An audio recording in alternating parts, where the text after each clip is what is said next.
dhaamsa akkaan jajjaba warroota Saudi Arabiyaa keessa jiraataniif dhaamsa akkaan jajjaba isinii dhaamuudha barbaada.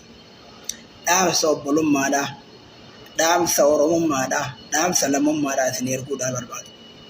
Dhaamsa kiyyaa namni keenya akkuma gartanii itti himan didduun du'an diddu jedhan san haga gartanii ofii isaatii gubatee keessa ejjetutti nama gubaa namaatiin nama gubaa hubatee irraan deebu haga ofii miila kaayee jinja'utti. Maaliif kana jette jechuun keessan hin oolu. Biyyi nu keessa jiraannu tuni heeraa fi seera mataa ofii qabdi. Afaan isaanii sirriitti hubachuu dhabuun, miidiyaa isaanii sirriitti hordofuun kenna akka waan heeraa fi seerri ho'i biyya tana gartanii hin jiraanne nutti fakkaachuudha mala. Keessatti warri heeraa fi seeraan biyya tana gartanii jiraatan. Fakkeenyaaf namni keenya hedduun fiizaadhaan yeroo biyya tana dhufu gubbaa gartanii fiizaa irratti isaan heera ofii kaanii jiran waan biyya tanatti dhooggaa ta'e, waan biyya tanatti haraama ta'e qabattanii yoo garana ka dhuftan ka ta'u taate wanni isin eeggatu sayfiidhaa jedha fiizaan takka jedha.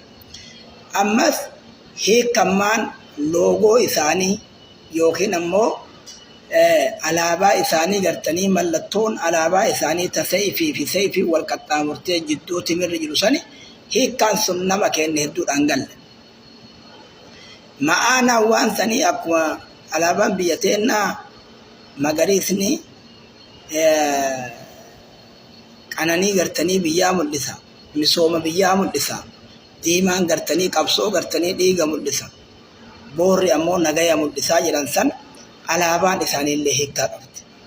Alaabaan isaanii sayfiin lamaan dalga dabdee wal qaxxaamurtu suni biyya teenya keessatti yoo bitaa fi mirga ka deemtu taate sayfii kanas eeggataa jechuudha.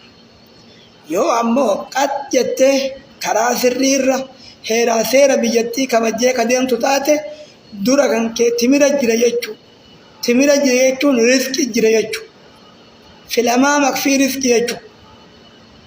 Hubattanii yoo dura kan kee akka gartanii heeraa fi seera biyyanaa eeggattee uf kabajjee seera biyyanaa kabajjee waa hunda guuttattee kabajaan sochoote dura kan kee riskitu jiraa jechuudha. Hiikkaan timira sanii akkana. Lakkii ammoo akkanaa fi akkana daddabee qaqaxxaamuree karaa qaxxaamuraatiin waan gartanii dhooggaa ta'e hunda dalagadhee jiraadha yoo jette jiruun qabduu sayfi si eegaa jechuu biyya sanatti. Maalammi isaanii hin ta'in murtiin kun akkasuma. Isinii galeemi wannan kana jedhuufi waa irraa ka'eeti. Waan dabre irraa dubbachuufi miti waan deemu irraa dubbachuuf.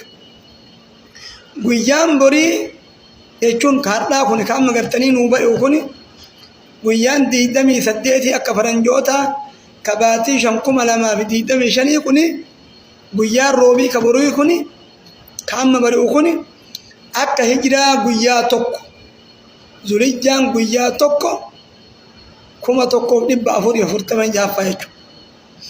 Guyyaa borii kan amma isaan labsiin isaanii kan isaan baasan waa'ee hajjiitiin wal qabatee ba'ee jira. As gubbaa isinii kaa'e amma asirra isinii maxxansaan ilaaltan. Kamaan jedhu guyyaa borii irraa kaase haga gaafa 14 hajjiin xumuramtuutti namni heeyyama yookiin waraqaa hajjiitiin ala gara Makkaa deeme riyaala 20 adabameeti hidhaanis isa eeggataa.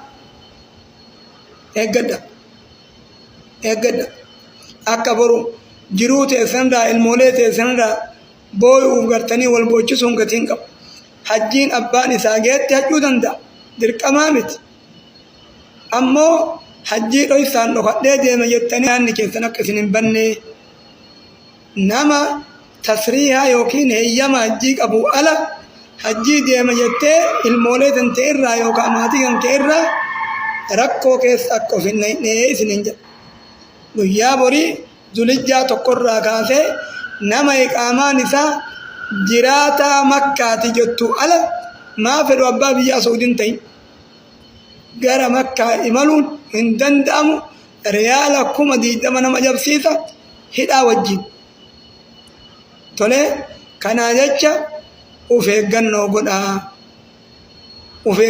godhaa ka gartanii nurraa dhumaniif osoo boonnu ka biraa gartanii keessa akka gartanii ofinnen sunniin gartanii wallaalan keessa galuu malu rabbi rahmat isaanii haa godhu sunuu gartanii onneen teenya numa dooytee onneen teenya gartanii nu kulkulte jechu imimmaan gartanii haadha teenya saniini ani wallaa gartanii akka maraataadha ummata waliin daloo gartee keessa dhaabadhe heq jedhee boo'e maali hedduun isaanii biyya tana waan asitti isaan eeguun beekan seerri biyya tanaa warri gartanii eeydoon biyya tanaa yoo si qabe akka biyya teenya sanii miti awwala waan asettiin bilbiltuu fi gartanii qafoo addaan si jalaa hiikan sanbooda haadhaaf abbaan kan kee osoo as keessallee jiraatanii bakka asitti hidhamte bakka ati seenti abbaan fedhen beeku abbaan fedhe dachii jala jirtaa gubbaa jirtaa heera biyyanaa kana eeggadhaa tiifadhaa rabbi isinaatiif isinin jedhaa guyyaa baruurraa kaasee warri heeyyama jiidhaa harkaan qabne tasriihaa isa jedhamu san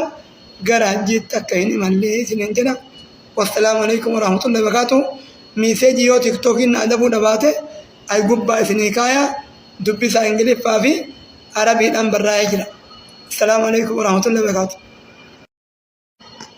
waliifis gartanii qooda namni haa argu namni gartanii beekee rakkoo keessa seeneefi namni osoo beeku seeneef namni gartee dogoggoran seene gara rabbi isinaatiif obboleeyyan